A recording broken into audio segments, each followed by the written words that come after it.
জয় জগন্নাথ। সকাল সকাল জগন্নাথ দেবকে দেখেই দিনটি শুরু হলো।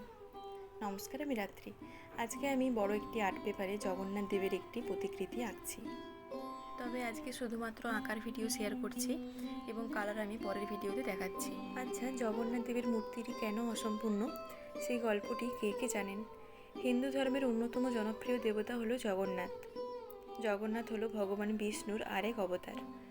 পুরীর রাজা ইন্দ্রদ্যুম্ন ভগবান বিষ্ণুর মন্দির তৈরি করতে চেয়েছিলেন, কিন্তু রাজা বিগ্রহের কেমন রূপ দেবেন সেটা বুঝে উঠতে পারছিলেন না।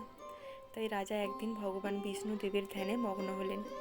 দীর্ঘক্ষণ ধ্যানরত থাকার পর বিষ্ণুদেবের রাজা স্বপ্নে এসে দেখান যে পুরীর কাছে একটি নদীতে ভেসে যাচ্ছে একটি কাঠের টুকরো এবং সেটা দিয়েই তৈরি হবে বিগ্রহ। রাজা ইন্দ্রদ্যুম্ন কাঠের টুকরোটি বাড়িতে নিয়ে আসার পর বিগ্রহ বানানোর জন্য শিল্পীদের খোঁজ করেন।